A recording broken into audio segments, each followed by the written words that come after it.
Hello, everyone, and welcome to another Quantum Conversation.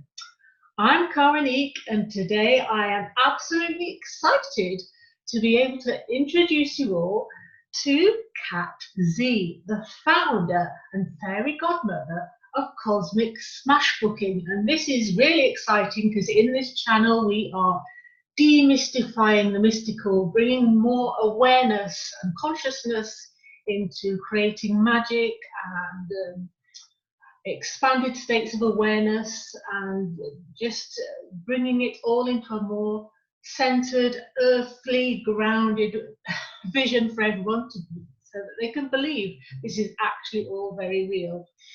So before we get into your words of wisdom, would you like to just tell us a tiny bit about yourself and what you're up to in the world? Yes. So I'm the founder of Cosmic Smashbooking, which is a mashup between art journaling and intentional creativity. And as I'm sitting here, I'm realizing I don't have a book in front of me, so I'll disappear for a moment to go get one. But before I do, the intention of Cosmic Smashbooking is that you know how to heal yourself. You know, you have everything that you need within you, and how do you get to it? You know, like people say, be in the present. What does that mean? You know, they'll say like, it's magical. What does that mean? So Cosmic Smashbooking is a process, a magical process to, you know, reach in there and get that. Beautiful, beautiful. So, well, in actual fact, do you actually need that book, or is that book inside you? I do. I was just thinking the book is actually inside you, and we're going to unfold or turn over a few pages of it today. Yes, I just realized. Yeah, so let me show you. So this is an example of the Cosmic Smashbook I'm working on right now. Okay. Right, and it's made from an inexpensive, you know, notebooks that look like this. Right, they're made from this. We bring all of our senses into making this book, so everything from touch, feel, smell, taste gets put into it. And as an example, I'll show you a Cosmic Smashbook page I'm working on right now. We give up beauty because it's all about getting information, using it for oracle, bring your own healing, you know, just to start the conversation. So that so that's what one looks like. Brilliant. Yeah, and you know, we are our own healers, and everything, as you say, is self-regulating. So it's all going to happen in the perfect timing anyway. So, exactly. So I absolutely love your colourful self and the colour you're bringing to this conversation. So let's dive into your magic and your mystery, and how did you get on, or perhaps always been on this path of what some people consider to be mystery, or Sure. How did it all begin for you? Sure. Well, for me, it began, you know, as a child playing. I believe that's what I believe. So a child playing, you know, the imagination, you know, bringing things alive. I mean, things were alive in my own head. And I had an imaginary friend who is as real to me as could be, setting a table for them.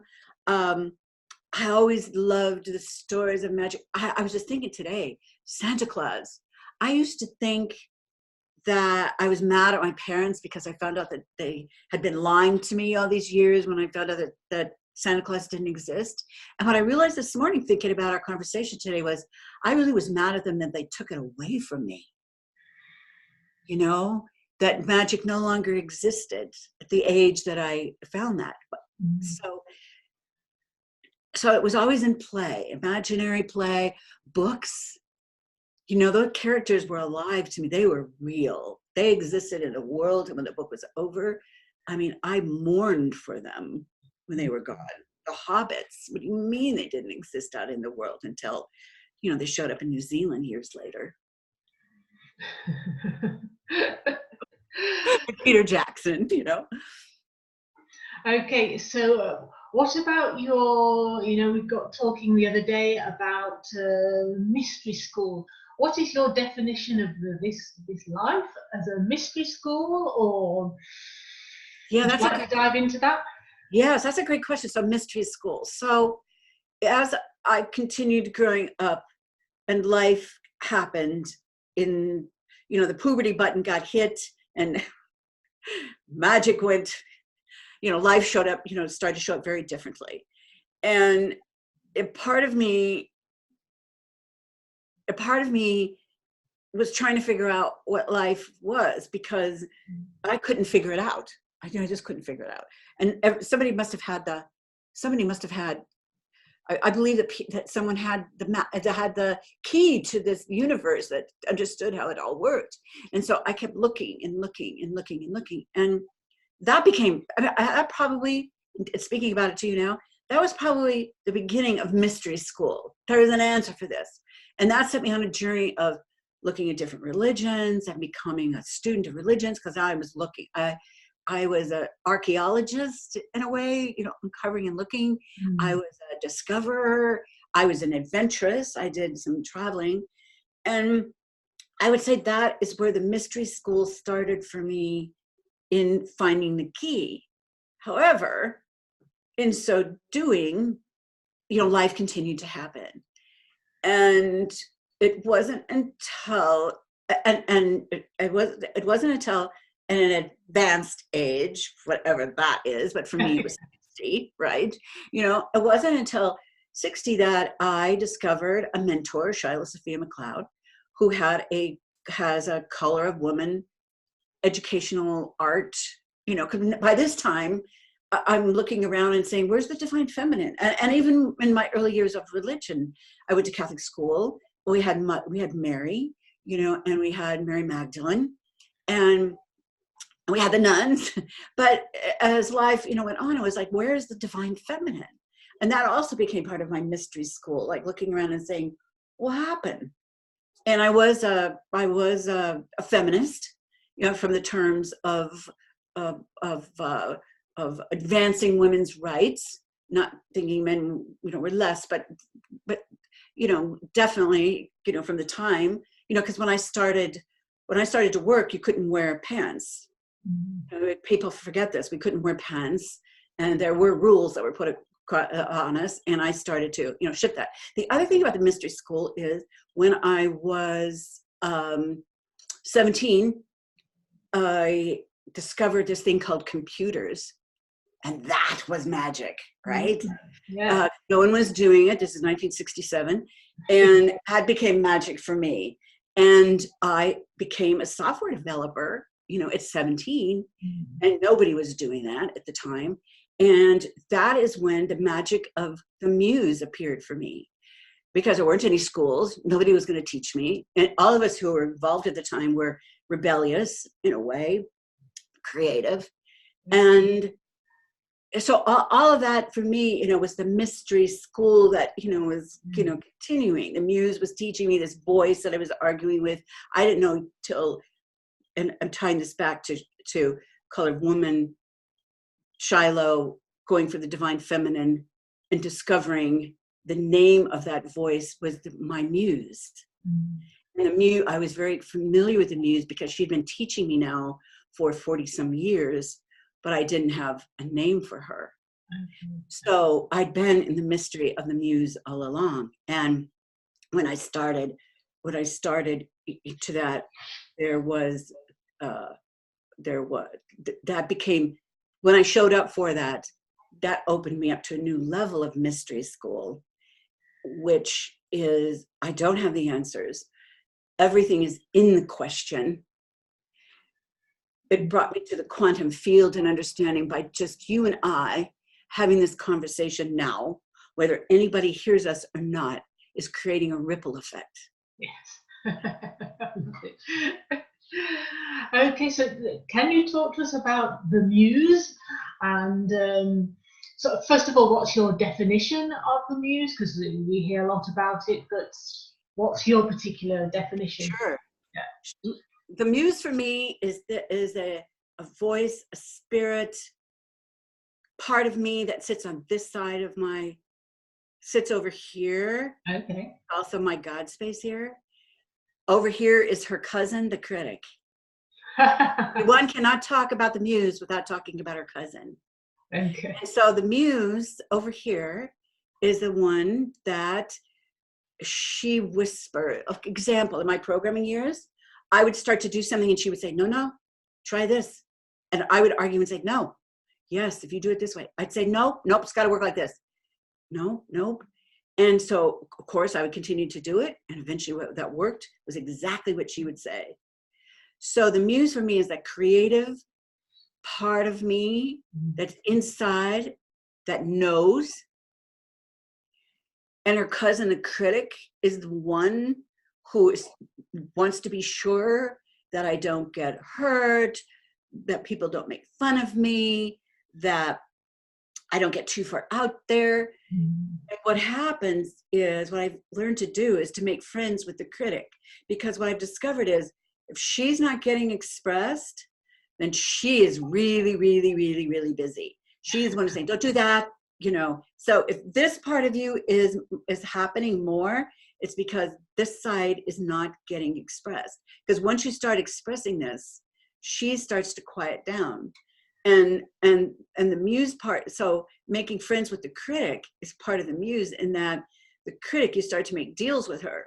The latest somebody said is they've made her an assistant. I love this.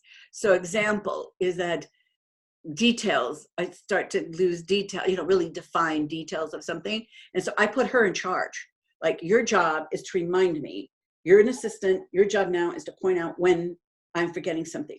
So it sounds like this. So I'll be moving along because, you know, I'm creative and excited, and I'm moving along. And she'll say, you forgot, because she's a very big woman, very finger pointing. She speaks, you know, and she literally will say things like, you forgot something. Oh, what did I forget? Be sure you do. Be sure you make that phone call to so-and-so. You promised them. Okay. You know, but that's advanced critic, you know, that's critic 101 advanced, you know. So that's who the muse is for me, is this creative voice. Oh, lovely. I love this imagery that you're bringing in, and the playful way of looking at things. That's beautiful. So if the magic is in the questions, can you tell us, or perhaps give us some ideas about empowering questions that we can all ask our muse or intuition, or whatever word we want to use? Sure. So, okay. So let me think of an example that's happening to me real time, because that's always what works best. Today, I'm going to have a gathering of the tribe of Cosmic Smash Booking teachers, as an example. And we are doing Women Who Run with the Wolves. And in there we are at, which is, okay, here's the query. I'm always prepared for Women Who Run with the Wolves. It's Dr. Estes. I mean, that is story, talk about magic. You know, she brings down the magic of those stories into very real Jungian archetypes that are grounded, that you can show up for and listen to, right? I didn't do this month's work. The query is, why not? So that leads me to, why not? Why haven't you done it? Why haven't you done this one? And it's on the ugly duckling. It's on finding your own tribe. It's on being odd, different. And she takes it even much deeper than that. It takes it to the unmothered child.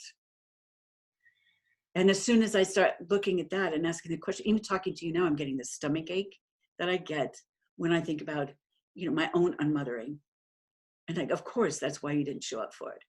So the magic in the query now is I'm having feelings, even talking to you about it. And that generates out, you know, in a way that is, because we're all connected in the quantum field, we're all connected. I think of it more as Spider Woman, how she throws out, you know, how she throws out, and we're inside of that. And whenever we touch it, it vibrates across the, you know, that's what it feels more like for me. But to your original question regarding questions and queries, how they change things, is that by my asking that question is going to change how I show up today with my tribe. I get to show up today with my tribe saying, I didn't do it. Your leader, who's leading this, didn't do it. And I get to show up in that space, Mm. knowing that it's going to have a change. Does Yeah. that make sense? Yeah, well, that's authentic communication. Yeah, vulnerable and authentic is leadership. Yeah, so yeah. So take us back to your fairy godmother skills. How did the fairy godmother come into to life? Well, a couple of things. One is Christmas a couple years ago, I was with some friends. We were making Christmas ornaments, and this showed up. My wand. My wand showed up. I ended up making my wand. Now, in art, many times what you make precedes, because it's coming from the subconscious, precedes what you're knowing, right? I also do not have children. I don't have children. And my friends are grandmothers now, and I went through the grief of that, and just all of that, and in doing the work in the Smash Book, it was like, wait a minute. Oh yes. Oh, and so I was in that again. Remember feeling, and this young woman from Saudi Arabia reached out to me. A cosmic Smash Booker reached out to me, and she said, "Would you be my fairy godmother?" And I realized, oh my gosh, because cosmic Smash Booking, I share over and over again, is that the answers are in the whimsy. Whimsy is in the back door of your heart. When whimsy starts to show up, it is deep learning that is coming through to you. And I thought, I am a fairy godmother. So then I reached out to, and like everything else, it starts as a whisper. And then what I did, because that is magic. Mm. And then what happened is I was talking to another woman the next day, and I said, I am your fairy godmother. And she said, yes, you are.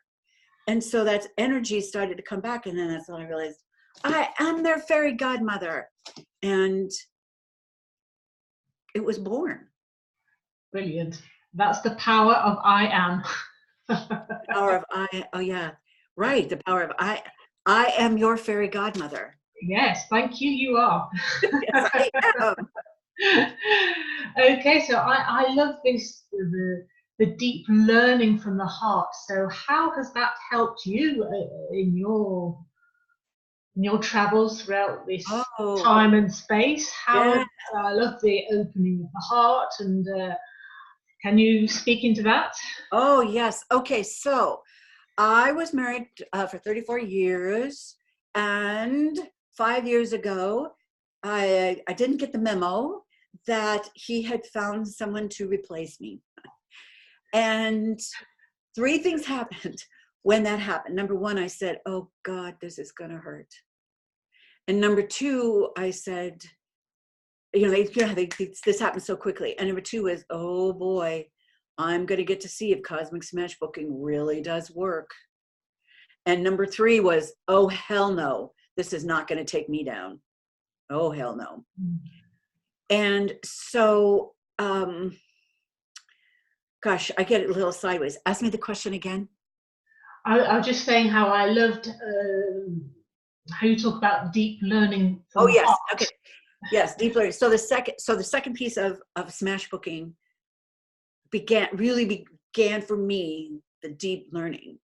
So the first thing that I did was create a book around it. The first thing I did in the deep learning was to start to forgive him, because that's the third part, not going to take me down, and started in the book of what was my part.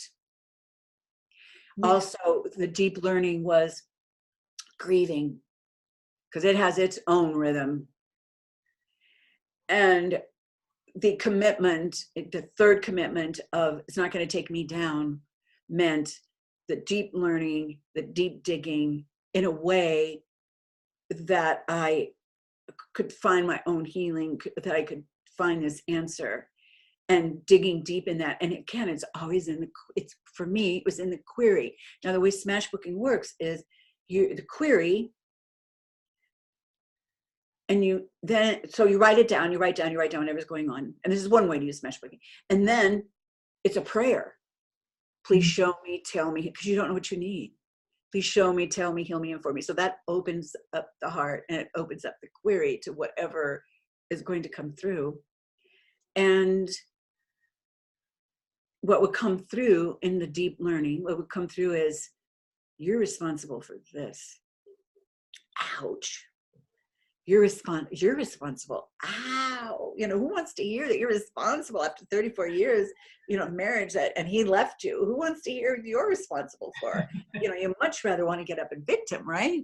Like oh gosh. And so in that deep learning, I created, oh my gosh, I created probably 14 books a year in those first 3 years. Showing up every day, digging, releasing the emotion. He was a dangerous person, so I had to go very carefully. I couldn't just explode and run. And so what would show up in that deep learning, are new spirit guides. What showed up in that learning were the whimsical part of me. Whenever I was in my deepest things, whimsical creatures would show up and start talking to me.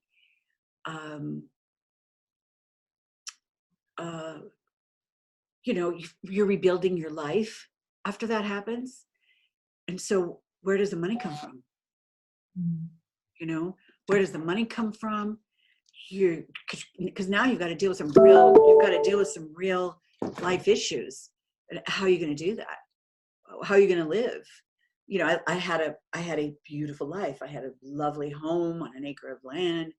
I couldn't take my dogs, you know, so what does that look like? So that deep learning came from asking the questions, showing up, waiting, listening. You know, it came through that.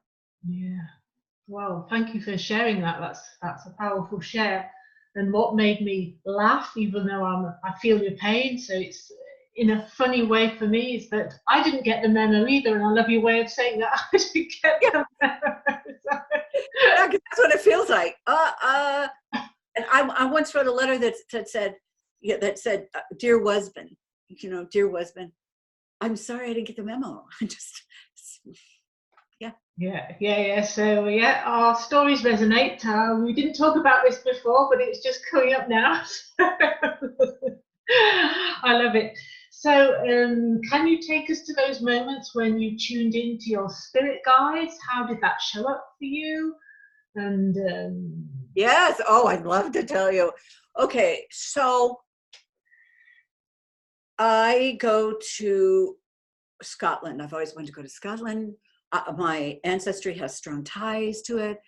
I've always related more to the Celtic side of me than my other side of the family, which it relates to the Germanic side. But for me, it was always the Celtic side so I go off to Scotland, and I go up into the north. And up in the north, I start to have spiritual experiences there. I know that I have entered altered reality. I'm there. I'm aware of it. And how am I aware of it? Because it's different. Also, the voices are different. My body knows the land. My DNA has been like, you know, I felt a solidity that I don't feel everywhere else. And so I'm there. And slowly what's getting revealed to me is an old woman. And I'm in my smash book. And I'm writing, and because this was still in the very height of the pain when I was there. And I'm moving through the country, and you know, you start to get little whispers. You know, you start hearing things like, "What's that?" And you ask the question, "What's that?" And then one little thing will happen because now you're paying, and it would happen. And what would happen is,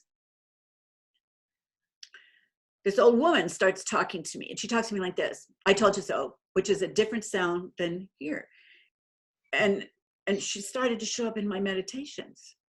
this old woman, and she never revealed herself. Her face was always covered, and she wore this like a nun, right? And time goes on in Scotland, and I'm somewhere, and I learn of a goddess by the name of Cailleach. Cailleach, who's Cailleach? And I start to go into discovery of who Cailleach is, and I realize Cailleach was an original goddess, and she's supposedly of death, and she and the nuns, when the Christian church started to change paganism, the nuns came from her. So the hood, and all of a sudden I realized, oh gosh, what's going on?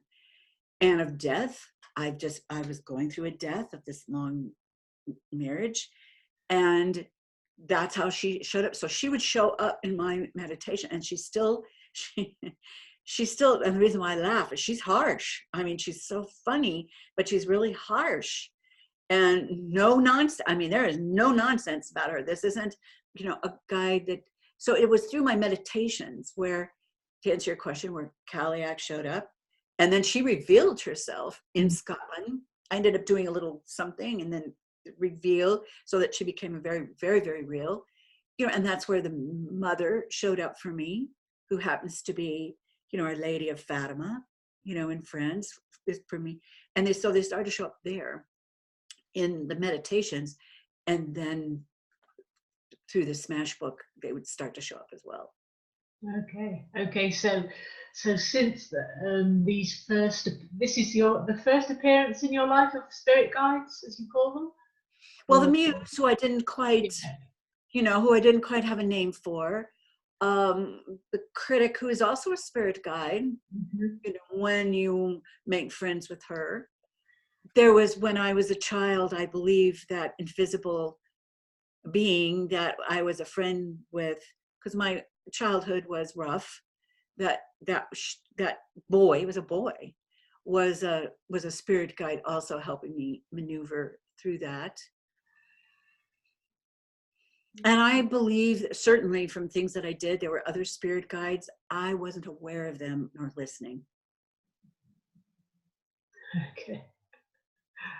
Yeah.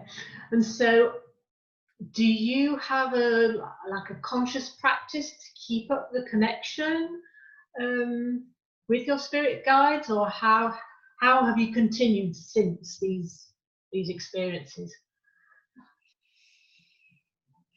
So I do have a practice. I journal every day, most every day, and I journal. My Smash book pages open up, because the Smash booking is more than just processing feelings and emotions. It's also a way of being an oracle, and bringing up information. Like, for instance, this page here happens to be about the new moon in Aquarius, and what is showing up, and it's still talking to me. So that talking to me is a spirit guide. Because it's not coming, it's not my subconscious, it's not my unconscious that's coming up, but still talking. And meditation is critical. The other thing is, I believe magic is everywhere, everywhere. It also takes me, because of my teaching, I know that it's magic. And magic doesn't mean it's unexplainable. Yeah. That's not what I mean, because we're talking about demystifying magic. Magic doesn't mean, because people say, I don't believe in magic. Like, okay, you may not believe in it. It doesn't matter. It still works. Yeah. And so my explanation today is the quantum field, is understanding more and more about the quantum field. And so my practice today is getting more educated on that, especially as Smash booking goes more out into the world. People are wanting, better definition of it. And so my practice is journaling, meditation, discovery, witnessing, other people's magic and witnessing it and, sharing with them, that's the magic we're talking about. Manifestation. Oh my gosh. Manifestation for me has been, example, when the kaboom happened, I knew I wanted a home. I knew I wanted a home to live in quietly. This goes to Anais Nin, and I'm saying her name wrong, forgive me. But I always went by and wanted to live by, she would say, live quietly so you could create outrageously. So I wanted a home that was quiet so I could travel and, live more outrageously, but have this. And everyone says, oh, why are you going to get one at your age? It's too late to get one. Why do you need a house? Blah, blah, blah, blah. But I knew I needed land. I needed to land somewhere to be able to do these other things. And so part of my practice is also manifesting and manifesting in integrity. That's part of my practice too, because that's faith and trust. And the other thing that I do in the practice is stretching, choosing very stretchy goals. What is the next level? Not being complacent. Look, even when I'm talking to you, look what I'm doing, because I get nervous about even, thinking about it because it's scary, right? So that's also part of my practice too, is stretchy goals. Yeah, well, that's part of Bob Proctor's teachings, isn't it? So, it's got to come from inspiration. It's got to be so out there that we have absolutely no idea how to get there. That's exactly. And how I say, creating goals that leave me shaking in my cosmic cowgirl boots. And if I feel like that, that's like, okay, here, because I've got some right now, like, I don't know how this is going to work, but I get to say, I don't know how this is going to work. It's so big. And get to look at the universe and say, how are you going to do this? Because I'm in integrity. How are you going to do this? This is going to be interesting. And so that faith and trust. Yeah, and feeling that excitement and having fun in the process. Yeah, definitely. And be scared. I mean, it's scary, exciting, and fearful. These two people are constantly talking. Well, thank you for sharing that. And here's another thing that resonates. You said when you went to Scotland, you had that awakening. Well, isn't that funny? Because when I had my spiritual awakening 10 years ago, or I don't know if it's spiritual, human awakening, whatever, if we're spiritual beings, it could be a human awakening. It was the weekend before I went to Scotland. We were on our way to Scotland. Scotland has this magic about it. Oh, yes, it does. Oh, it is. For many of us, it's a very, very, because other people have magical places, but it is a very, for me, very magical place. Yeah. Okay, well, thank you for sharing all of that. And there's some very powerful shares, and I'm sure people are going to resonate with what you say. How can people get in touch with you if they want to know more about you? So I have a website, www.cosmicsmashbooking.com. Okay, yeah. I have a free gift, which is called a resting page. And I share with you how to create a page.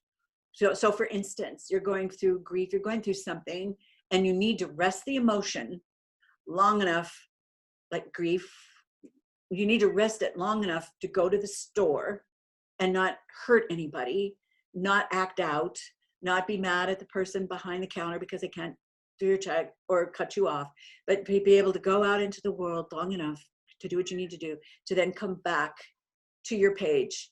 And while you're out doing those things, you're getting release, you're getting new information, and whatever it is that you need, that's the magic, whatever it is. And then you come back to your page. You may have passed the time after the resting page, or you've got new information, or you're ready to do another resting page because something else has come up. So that is my gift. You get to go to the next level. I love that idea. Yeah, thanks for sharing. Okay, so I will post those links below this video. And are there any last words, empowering words you'd like to leave with the audience? Well, what comes up to me is I am your fairy godmother. Yes, you are. I am. And yes, there is something. There is something I would like to share. Okay, so if you've watched this video to this part, then I'm saying to you, you have wisdom to share in the world. You are being called to be seen, and you have a heart to share. And we can do it. You can do it. You're being called.